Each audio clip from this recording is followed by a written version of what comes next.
Back here on NFL Total Access, Philip Rivers was named the head football coach at St. Michael Catholic High School in Alabama on Friday, a job he will begin once his NFL career is over. Rivers signing a one-year deal with the Colts in March and says he has not made a decision yet on when he'll retire from the NFL.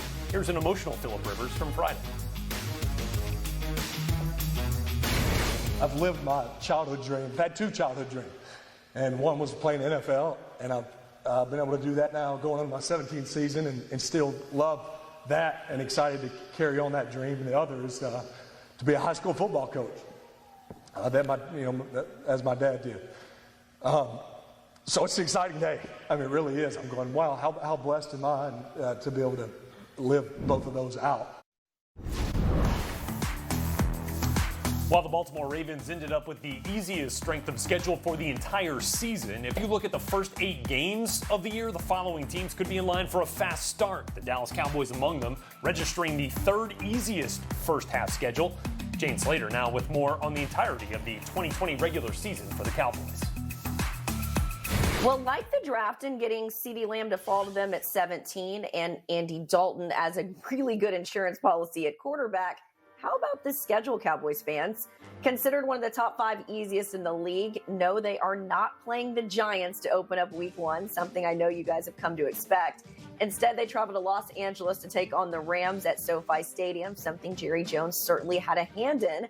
And then week 13, it is a little tricky. They've got to travel to Baltimore to take on Lamar Jackson and the Ravens. And then when you look at December, yes, they've got the 49ers in town for Sunday Night Football and the Eagles, but they're at home, so they're not exactly outdoors. They do get that cold outdoor game, though, in Week 17 as they wrap up their season against the Giants and, of course, their old former coach, Jason Garrett, as the offensive coordinator.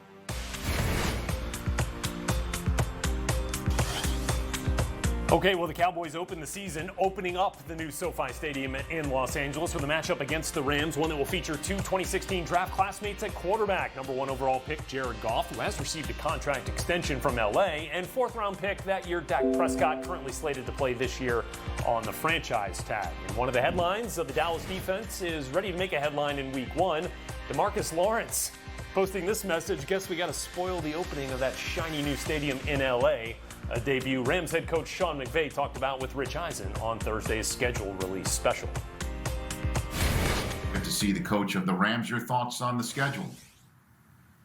Yeah, it's exciting, Rich. I think the thing that stands out, you always look at that opener, and to be able to start in SoFi Stadium on Sunday Night Football against the Cowboys, we couldn't be more excited about that. So that should be great. For you, what has it been like? You're sitting in your home. I'm sitting in my home. We're talking about a schedule that we're all knocking on wood goes down as scheduled. But what has it been like virtual Zooming and everything with you and your team in 2020 so far, Sean?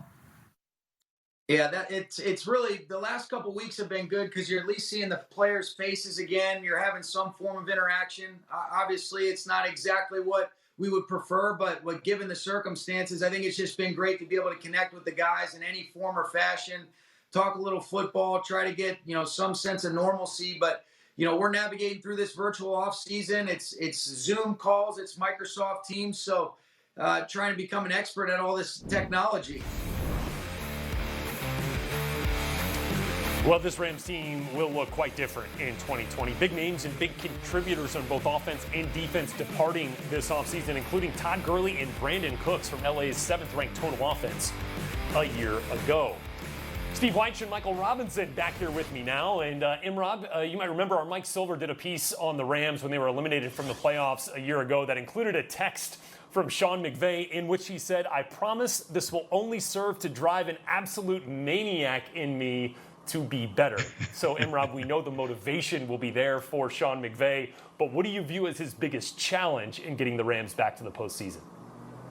Yeah, Red, I view Sean McVay's biggest challenge is fixing this offensive line. I mean, this offensive line hadn't operated in a championship form in a couple of years now. Yes, they re-signed Andrew Whitworth, but Andrew Whitworth, looking at on tape, he hasn't been the same player he was 5 or 6 years ago. And you let Todd Gurley, that dog, walk out of that building. Yes, his numbers has been down since 2017. They went down in 2018, and they were really down in 2019. But to me, that has everything to do with the offensive line. You fix the offensive line. You fix that run game. Yes, you re-signed Austin Blythe. You also traded for Austin Corbett out of Cleveland last year. You went into the draft. You got David Edwards. You got Bobby Evans. Those guys played some games last year.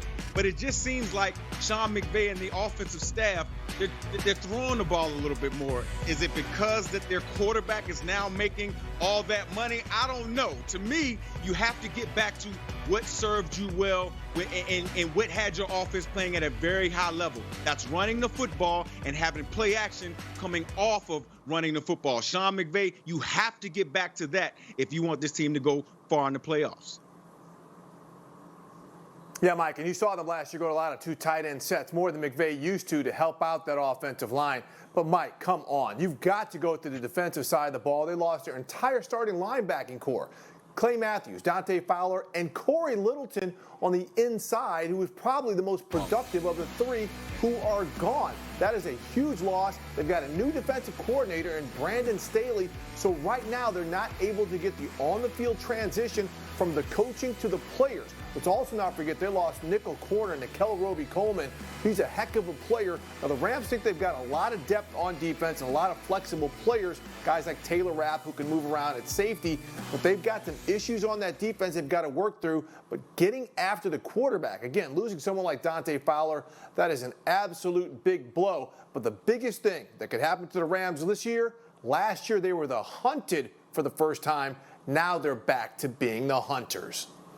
Guys, thanks very much. We're now in the wake of a draft week that made history in more ways than one. While the NFL was conducting its first ever remote online draft, our very own Lindsay Rhodes was participating in the first women's empowerment draft, a groundbreaking celebration that was a century in the making.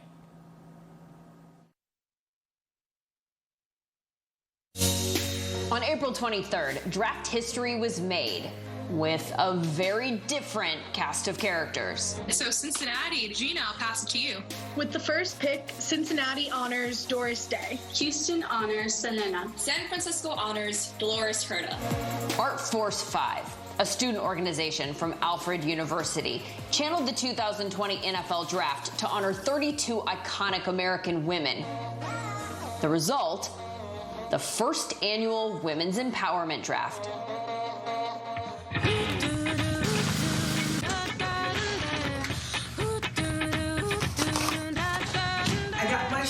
The online draft was held to commemorate the 100th anniversary of the ratification of the 19th Amendment, granting women the right to vote. It's crazy to think that this is the centennial of the 19th Amendment. What does that mean to you? Just to see 100 years of progress, just to see where we've been, just to see how far we've come, and excited to see how much farther things can go. We are who we are. There's no limits on anything that a female can accomplish. This is just a little setup tour for the Women's Empowerment Draft. Art Force 5 enlisted college students from around the country, representing the 32 NFL home cities. Arizona honors Sandra Day O'Connor. Las Vegas honors Sarah Winnica. The Carolinas honor Nina Simone. It's here. I was invited to represent one of the 2 Los Angeles franchises. Inez Milholland. Look at her crown. Hi, guys. With the 20th pick in the 2020 Women's Empowerment Draft, Los Angeles, they select Inez Milholland, who was a way before her time leader in the women's suffrage movement. She led a parade of 8,000 women down Pennsylvania Avenue on a white horse wearing a cape and a crown. She believed in women. She fought for women, and that's how we remember her today. She got stuff done.